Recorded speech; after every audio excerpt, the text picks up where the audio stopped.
Mayo de 1945. La guerra en Europa había terminado, las armas estaban silenciosas. Hitler estaba muerto.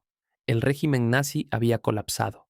En Berlín y a lo largo del río Elba, soldados estadounidenses y soldados rusos se abrazaban, bailaban, bebían vodka y whisky juntos. El mundo celebraba. Pero en medio de esta celebración había un hombre que no sonreía. El general George S. Patton. Mientras los políticos en Washington y Londres vitoreaban a sus aliados soviéticos, Patton los observaba con ojos fríos y sospechosos. No veía aliados, veía al próximo enemigo. Famosamente dijo: "Hemos derrotado al enemigo equivocado", y en ningún lugar era más visible esta tensión que en un banquete de victoria organizado por los rusos. Era un asunto lujoso. Generales de ambos bandos estaban allí, medallas brillando en sus pechos, mesas apiladas con caviar, botellas de vodka por todas partes. El ánimo era festivo hasta que un general ruso se puso de pie. Levantó su copa, miró a Patton y propuso un brindis. Se suponía que era un momento de amistad, un momento de paz. Pero Patton no bebió. En cambio se puso de pie. Miró al general ruso a los ojos y lanzó un insulto tan impactante, tan brutal, que el traductor tuvo miedo de repetirlo. Esta es la historia de ese brindis. Es la historia de cómo Patton predijo la Guerra Fría antes que nadie y cómo su odio por los soviéticos casi inicia la Tercera Guerra Mundial. Para entender el insulto tenemos que entender qué estaba sucediendo en 1945. Durante 4 años Estados Unidos y Rusia habían luchado en el mismo bando, pero nunca fueron amigos. Solo eran socios de conveniencia. Compartían un enemigo común, Alemania nazi. Pero cuando el ejército alemán colapsó, el ejército estadounidense, viniendo del oeste, y el ejército rojo viniendo del este, finalmente se encontraron. El punto de encuentro fue el río Elba. En la superficie era una feliz reunión, pero por debajo estaba tenso. Patton comandaba el tercer ejército, la fuerza de combate más poderosa que el mundo jamás había visto. Había corrido a través de Alemania. Quería seguir adelante. Quería tomar Berlín. Quería tomar Praga. Pero el general Eisenhower le ordenó detenerse. Alto, dijo Eisenhower. Deja que los rusos tomen Berlín. Deja que los rusos tomen Praga. Patton estaba furioso. Discutió con Eisenhower. ¿Por qué nos detenemos?, gritó. Estamos entregando Europa a los comunistas. Patton veía lo que el ejército rojo estaba haciendo. No solo estaban liberando países, los estaban conquistando. Donde sea que iban los tanques soviéticos se quedaban. Polonia, Hungría, Checoslovaquia.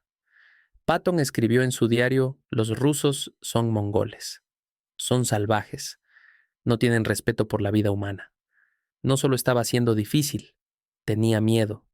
Creía que si el ejército estadounidense se iba a casa, los rusos seguirían marchando hasta el Océano Atlántico. Así que cuando Patton fue invitado a reunirse con los comandantes rusos, no fue a celebrar, fue a inspeccionar al enemigo.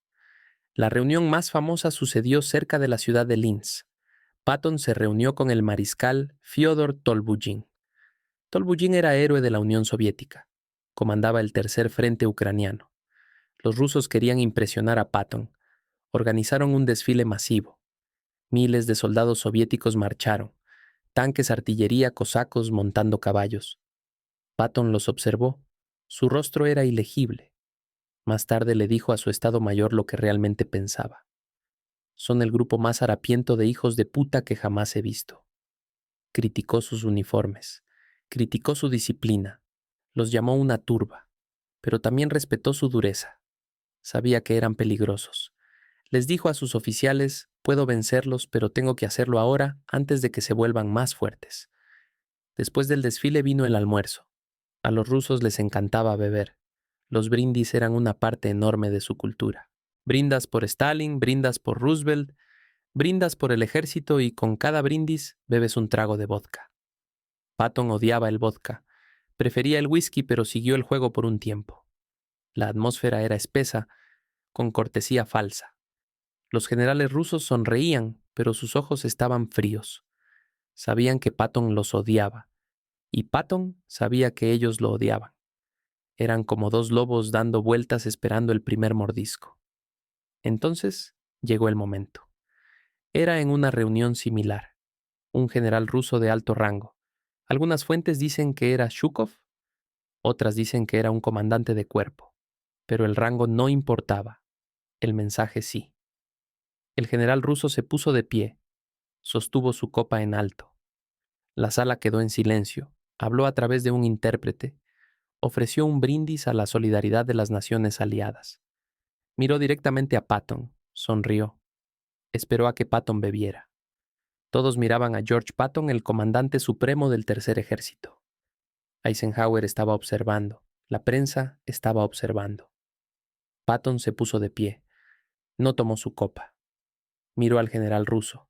Su rostro era duro como piedra. Habló claramente para que todos pudieran escuchar. Dijo, no beberé contigo. La sala jadeó. El traductor se congeló. Rechazar un brindis en la cultura rusa es un insulto grave. Es como abofetear a un hombre en la cara. Pero Patton no había terminado. Continuó, no beberé contigo ni con ningún otro hijo de puta ruso. El silencio en la sala era absoluto.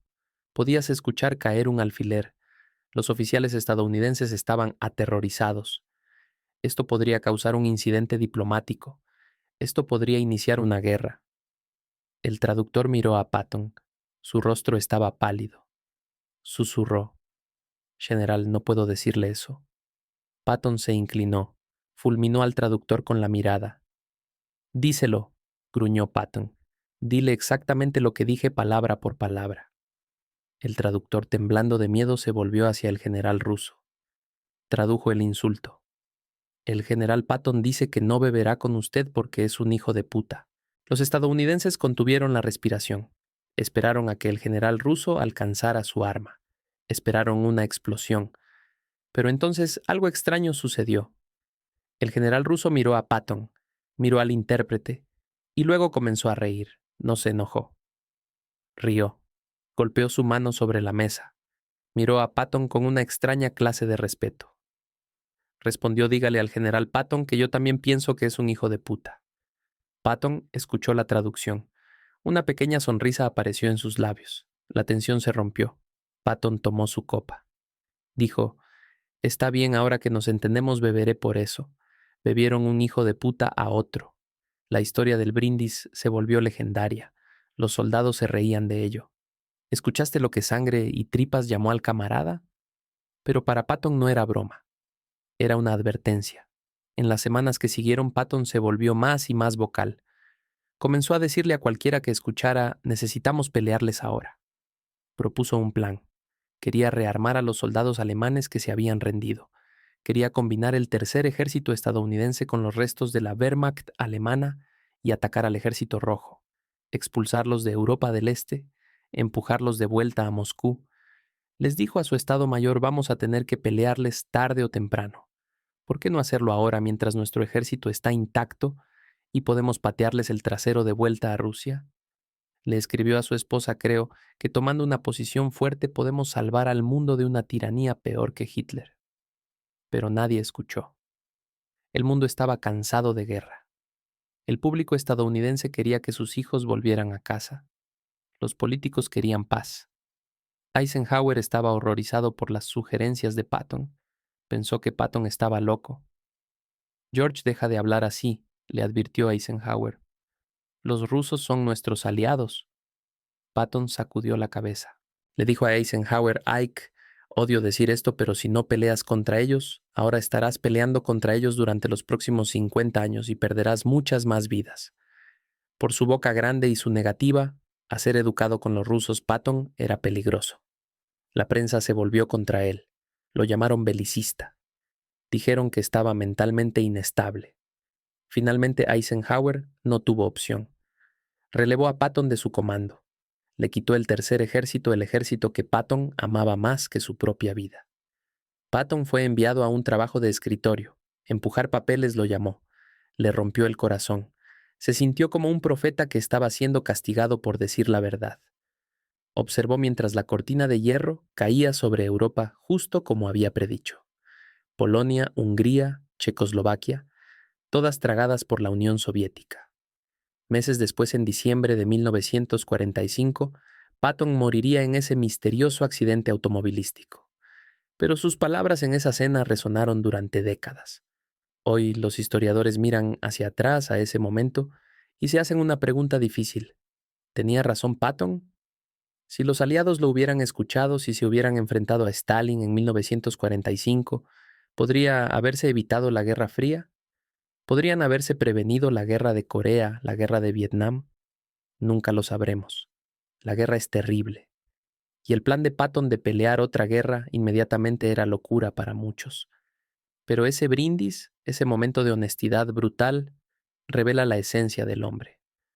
A George S. Patton no le importaba la diplomacia, no le importaban los sentimientos. Veía el mundo en blanco y negro, amigos y enemigos. Y cuando un general ruso intentó actuar como amigo Patton, se negó a mentir. Lo miró a los ojos y le dijo exactamente lo que era. En un mundo de políticos y espías, Patton era un guerrero.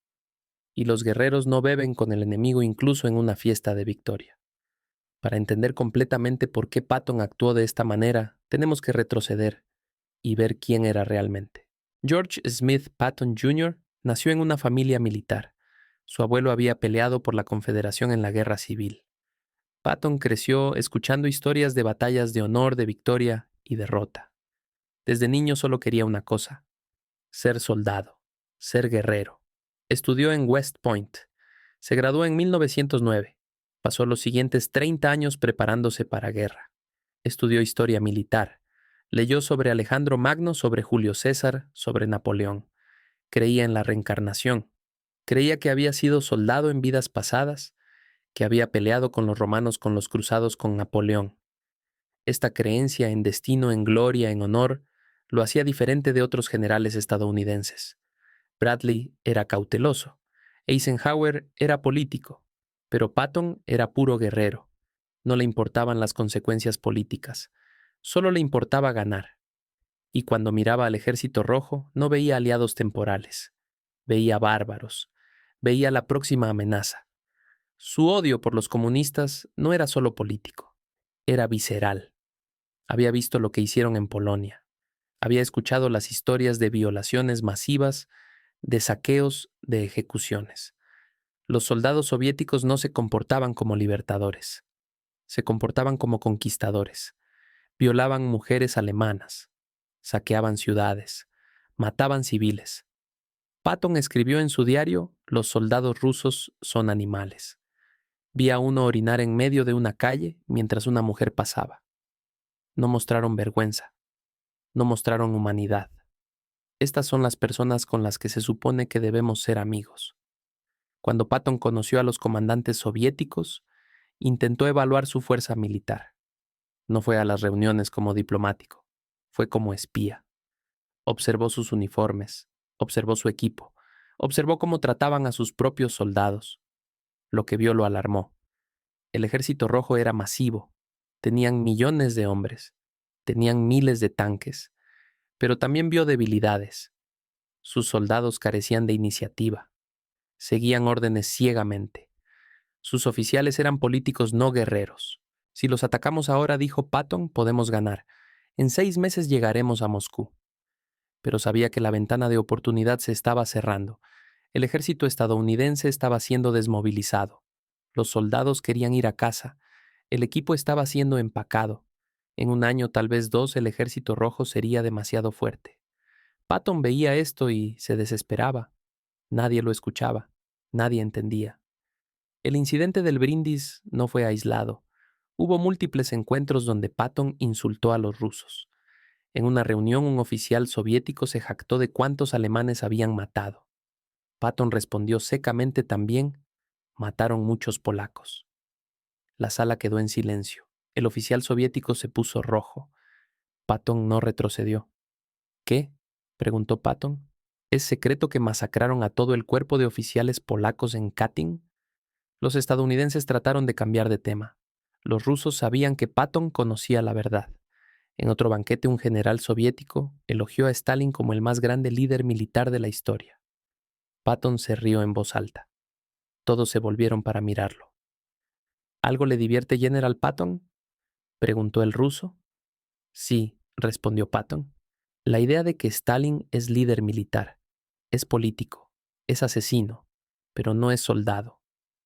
El traductor se negó a traducir eso. Patton se encogió de hombros.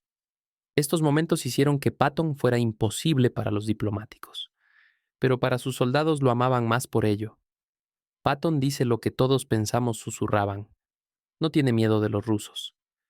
En el verano de 1945, Patton comenzó acá a hablar abiertamente sobre guerra con la Unión Soviética. Les dijo a los periodistas, estamos engañándonos si pensamos que ganamos esta guerra. Solo cambiamos dictadores. Hitler se fue, pero Stalin sigue aquí. Y Stalin es peor. Hitler mató judíos. Stalin mata a todos. Sus comentarios causaron escándalo. El Departamento de Estado estaba furioso. Eisenhower estaba avergonzado. Truman en la Casa Blanca estaba preocupado. Patton no se detuvo. Propuso planes operacionales detallados para guerra con Rusia. Identificó rutas de invasión. Calculó cuántas divisiones necesitaría. Incluso sugirió usar armas nucleares si era necesario. Bombardeen Moscú, dijo. Bombardeen Leningrado. Muéstrenles que hablamos en serio. Esto era demasiado. Eisenhower lo llamó. George, tienes que parar. Estás asustando a la gente. No estoy tratando de asustar, respondió Patton. Estoy tratando de advertir. Si no actuamos ahora, nuestros hijos estarán peleando esta guerra. Y será mucho peor. Eisenhower sacudió la cabeza. No podemos pelear otra guerra, George. Estados Unidos no lo permitirá. Entonces Estados Unidos es cobarde, respondió Patton, y pagaremos por esa cobardía con sangre. La relación entre Eisenhower y Patton se deterioró. Una vez habían sido amigos. Ahora apenas se hablaban. Eisenhower veía a Patton como responsabilidad. Patton veía a Eisenhower como político débil. En septiembre de 1945, Eisenhower tomó la decisión. Relevó a Patton del comando del Tercer Ejército. Le dio comando sin importancia de 15º Ejército, trabajo de papel archivo de historias de batalla. Para Patton fue humillación. El Tercer Ejército era su vida. Había liderado esos hombres a través de Francia, a través de Alemania. Habían sangrado juntos, y ahora se lo quitaban. ¿Por qué?, preguntó Patton. Porque dijiste la verdad. Patton cayó en depresión. Bebía más. Hablaba de retiro, de volver a casa. Pero también hablaba de accidentes oscuros, de que lo mataran. Les dijo a amigos cercanos, van a silenciarme. Sé demasiado. Dije demasiado. No me dejarán vivir. El 9 de diciembre de 1945, Patton salió de cacería de faisanes cerca de Mannheim, Alemania. Su auto fue golpeado por camión del ejército. Patton quedó paralizado del cuello hacia abajo. Murió 12 días después, el 21 de diciembre. Oficialmente fue accidente, pero muchos, incluyendo familia de Patton, nunca creyeron eso. Las circunstancias eran sospechosas. El conductor del camión desapareció. Los reportes médicos fueron sellados. No hubo autopsia apropiada. ¿Fue asesinado Patton? ¿Por la OSS? ¿Por los soviéticos? Nunca lo sabremos. Pero lo que sabemos es esto. Patton predijo la Guerra Fría. Predijo 50 años de conflicto con la Unión Soviética. Y tenía razón. Corea, Vietnam, Afganistán, Cuba. Todas las guerras que peleó Estados Unidos contra comunismo. Todas podrían haberse evitado si hubieran escuchado a Patton en 1945. ¿O no? Algunos historiadores argumentan que Patton estaba equivocado, que guerra con la Unión Soviética en 1945 habría sido desastre. La Unión Soviética tenía 12 millones de soldados. Estados Unidos estaba cansado. El público no apoyaría otra guerra y armas nucleares. Si Estados Unidos hubiera atacado a la Unión Soviética, Stalin habría respondido. Habría invadido Europa Occidental, millones habrían muerto. Tal vez Patton estaba loco, o tal vez era el único cuerdo en sala llena de ciegos. Ese brindis, ese momento donde Patton se negó a beber con el general ruso, simboliza todo. Simboliza hombre que no comprometería, que no fingiría, que no jugaría juegos políticos. Patton veía enemigo y lo llamaba enemigo, incluso si eso significaba insultar a aliado, incluso si eso significaba arruinar su carrera. En un mundo donde todos mentían, Patton decía verdad y pagó precio por ello. Hoy, cuando miramos atrás al brindis, vemos más que insulto. Vemos choque de civilizaciones. Estados Unidos representaba libertad, capitalismo, democracia. La Unión Soviética representaba tiranía, comunismo, dictadura. Por 50 años estos dos sistemas pelearían por control del mundo. Y comenzó no con discurso de Churchill sobre cortina de hierro. Comenzó con Patton negándose a beber con ruso. Si crees que la historia necesita más hombres como el general Patton, presiona el botón de me gusta. Y si aún no lo has hecho, suscríbete al canal. Tenemos más historias sobre los generales que se atrevieron a romper las reglas. La pregunta que debemos hacernos no es si Patton tenía razón sobre los soviéticos. Sabemos que tenía razón. La pregunta es si su solución habría funcionado.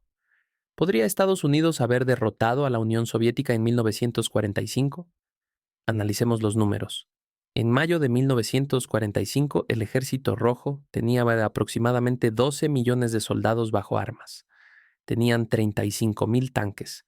Tenían dominio completo de Europa del Este. Sus líneas de suministro eran cortas. Estaban peleando en su propio territorio. Estados Unidos tenía 3 millones de soldados en Europa. Tenían superioridad aérea. Tenían mejor tecnología. Pero sus líneas de suministro cruzaban el Atlántico. Y lo más importante, tenían población en casa que estaba exhausta de guerra. El plan de Patton era simple: atacar rápido. Usar divisiones blindadas para cortar líneas de suministro soviéticas. Bombardear ciudades rusas. Avanzar a Moscú antes de que pudieran organizar defensa apropiada. En papel sonaba posible. Patton había probado en Francia que ejércitos móviles pueden moverse más rápido que enemigo puede reaccionar. Había cruzado Francia en semanas. ¿Por qué no podría cruzar Europa del Este de la misma manera? Pero había problemas. Europa del Este no es Francia. Las carreteras eran peores. El terreno era más difícil. Y los soviéticos no eran alemanes en 1944. Los soviéticos estaban frescos, acababan de derrotar a Alemania. Tenían momentum. El general Omar Bradley, quien conocía a Patton mejor que nadie, escribió en sus memorias: el plan de George era imposible. Incluso si hubiéramos ganado las batallas iniciales, no podríamos haber sostenido avance hasta Moscú. Nuestras líneas de suministro se habrían estirado demasiado. Los soviéticos habrían contraatacado nuestros flancos. Habría sido desastre. Eisenhower estaba de acuerdo. Años después, en entrevista, dijo: amo a George, pero estaba equivocado sobre los rusos. Guerra con la Unión Soviética en 1945 habría sido suicidio. Pero otros no están tan seguros. El historiador militar Victor Davis Hanson argumenta que Patton vio algo que otros perdieron. Los soviéticos en 1945 todavía eran vulnerables.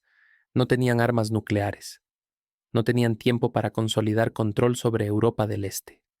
Una demostración fuerte de fuerza estadounidense podría haberlos obligado a retroceder. No necesitabas invadir Rusia. Solo necesitabas mostrarles que no tolerarías su expansión. Hanson señala que Stalin era pragmático. Cuando enfrentaba fuerza, retrocedía. Cuando enfrentaba debilidad, avanzaba.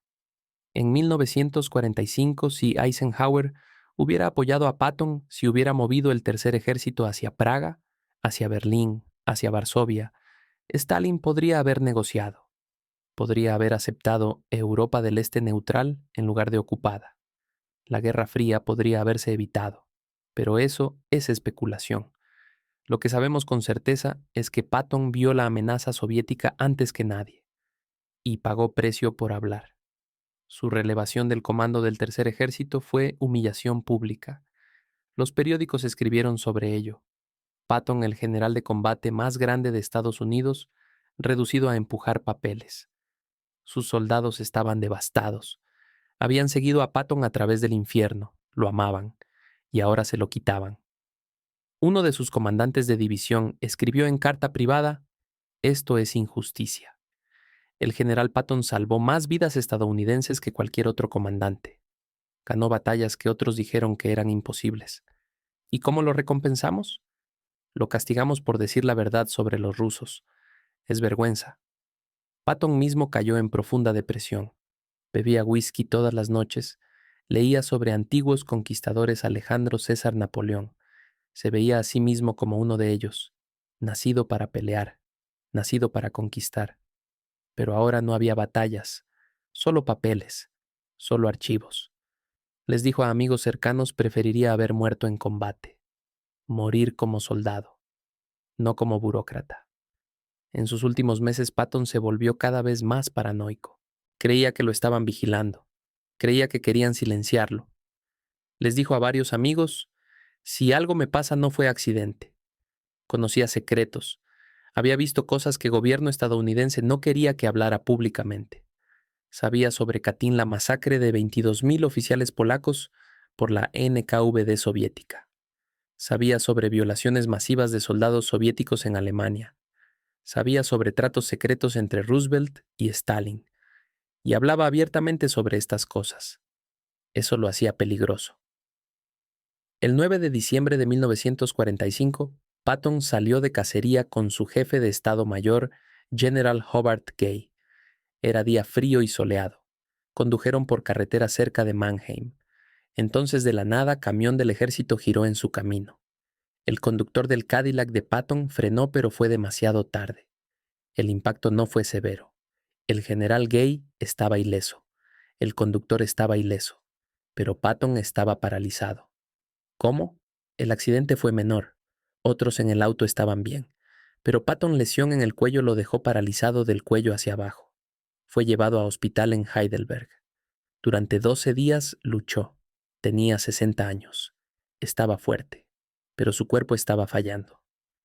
El 21 de diciembre de 1945, George S. Patton murió. Oficialmente la causa fue embolia pulmonar, complicación de su parálisis. Pero inmediatamente comenzaron preguntas. ¿Por qué el conductor del camión desapareció? ¿Por qué no hubo investigación apropiada? ¿Por qué reportes médicos fueron sellados? ¿Por qué no se permitió autopsia? La familia de Patton exigió respuestas. No las obtuvieron. En 1979, un antiguo agente de la OSS, llamado Douglas Basata, hizo declaración impactante en conferencia.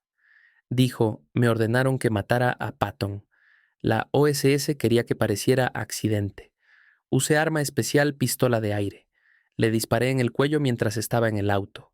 El accidente fue solo cobertura. Basata proporcionó detalles específicos. Describió el arma. Describió sus órdenes. Describió cómo escapó. ¿Era verdad? Nunca fue probado. Basata murió en 1999. Los archivos de la OSS sobre Patton siguen clasificados, pero la declaración de Basata encaja con lo que muchos sospecharon durante décadas. Patton sabía demasiado, hablaba demasiado. Era peligroso para intereses políticos. Algunos creen que fue la OSS actuando en órdenes de políticos estadounidenses que querían mantener alianza con soviéticos. Otros creen que fue la NKVD soviética eliminando enemigo peligroso. Tal vez fue realmente accidente. Tal vez Patton simplemente tuvo mala suerte. Pero el timing es sospechoso. Justo cuando estaba a punto de retirarse. Justo cuando estaba a punto de escribir sus memorias. Justo cuando podría haber revelado secretos que el gobierno quería ocultos. Volvamos al brindis. Ese momento cuando Patton se negó a beber con General Russo. Ese momento simboliza todo sobre George S. Patton. No comprometía, no mentía, no jugaba juegos políticos, veía enemigo y lo llamaba enemigo. En un mundo donde diplomacia requiere sonrisas falsas y palabras vacías, Patton era refrescantemente honesto. Y esa honestidad lo mató. Hoy cuando estudiamos Guerra Fría, vemos que Patton tenía razón sobre casi todo. Los soviéticos no eran aliados, eran conquistadores. Tomaron Polonia, Hungría, Checoslovaquia, Rumania, Bulgaria. Establecieron dictaduras brutales. Mataron millones. Durante 50 años Estados Unidos peleó contra comunismo soviético. Corea, Vietnam, Afganistán. Miles de estadounidenses murieron. Todo porque en 1945 nadie escuchó a Patton. El general MacArthur, quien también veía amenaza comunista, escribió después de muerte de Patton, perdimos uno de nuestros más grandes patriotas. George Patton tuvo coraje de decir lo que otros solo pensaban. Si hubiéramos escuchado la historia, habría sido diferente. Winston Churchill, quien había advertido sobre Cortina de Hierro en 1946, dijo sobre Patton era profeta. Vio el peligro antes que todos nosotros y fue castigado por su visión. Incluso Stalin, al enterarse de muerte de Patton, supuestamente dijo a sus generales: el único estadounidense al que temía está muerto. Los demás son políticos no guerreros. Ese era el tributo máximo de enemigo. El brindis que Patton rechazó no era solo sobre vodka, era sobre principios. El general ruso quería que Patton fingiera amistad, quería que Patton jugara juego político, pero Patton se negó. Les dijo exactamente lo que pensaba de ellos. Y cuando el general ruso respondió insultándolo, también hubo momento de respeto mutuo honesto. Dos guerreros reconociéndose, sin pretensiones, sin mentiras, solo verdad brutal. En ese momento Patton y el general ruso entendieron algo que políticos nunca entienden, que es mejor tener enemigo honesto que aliado falso. Si esta historia te hizo pensar, si crees que necesitamos más líderes como Patton, que digan verdad sin importar consecuencias, presiona, me gusta. Comparte este video con alguien que ame historia. Y suscríbete porque tenemos más historias sobre hombres que se atrevieron a desafiar sistema. La próxima vez que estés en situación donde todos esperan que mientas que sigas el juego, recuerda a Patton de pie negándose a beber. A veces la cosa más valiente que puedes hacer es simplemente decir no, porque esa noche en banquete ruso, Patton no solo rechazó copa de vodka, rechazó toda la mentira de que Estados Unidos y Unión Soviética eran amigos, la mentira de que podían confiar en Stalin, la mentira de que paz era posible con régimen que esclavizaba naciones. Y al rechazar esa mentira, Patton reveló verdad incómoda, que la Segunda Guerra Mundial no había terminado realmente, que solo había pausado, que el próximo conflicto ya estaba comenzando. Los soldados que estuvieron allí esa noche nunca lo olvidaron. Uno escribió en sus memorias: el general Patton se paró allí como estatua de granito. Su rostro no mostraba miedo, solo desprecio. Cuando rechazó el brindis, todos en sala contuvimos respiración. Pensamos que rusos lo matarían allí mismo, pero no lo hicieron, porque incluso ellos respetaban su coraje. Otro soldado recordó la forma en que general ruso comenzó a reír. No era risa amigable, era risa de reconocimiento, como si dijera finalmente alguien que no pretende, alguien que me dice la verdad. Puedo respetar eso incluso si somos enemigos. Ese momento de honestidad brutal creó extraña conexión entre dos guerreros, conexión basada no en amistad, sino en respeto mutuo. Ambos sabían que eventualmente sus naciones pelearían, pero al menos esa noche no había pretensiones, no había mentiras diplomáticas, solo verdad desnuda. La lección del brindis de Patton trasciende historia militar. Es lección sobre integridad, sobre tener coraje de tus convicciones incluso cuando el mundo entero te dice que te calles, sobre negarte a comprometer principios por conveniencia política. En un mundo moderno donde políticos cambian posiciones con cada encuesta, donde líderes dicen lo que audiencia quiere escuchar, Patton representa algo diferente. Representa liderazgo basado en convicción, no en popularidad, basado en verdad, no en conveniencia. ¿Estaba siempre en lo correcto? No. Patton cometió errores. Fue demasiado agresivo a veces. Fue políticamente imprudente frecuentemente, pero nunca fue deshonesto. Nunca fingió ser algo que no era. Y esa autenticidad en era de falsedad política lo hace relevante hoy. Cuando Patton murió en diciembre de 1945, muchos creyeron que era fin de era. Era de guerreros siendo reemplazada por era de diplomáticos. Pero el legado de Patton sobrevivió. Sus tácticas se enseñan en academias militares. Sus discursos se citan en películas. Y su momento en banquete ruso rechazando brindis vive como símbolo perfecto de hombre que prefirió verdad sobre paz.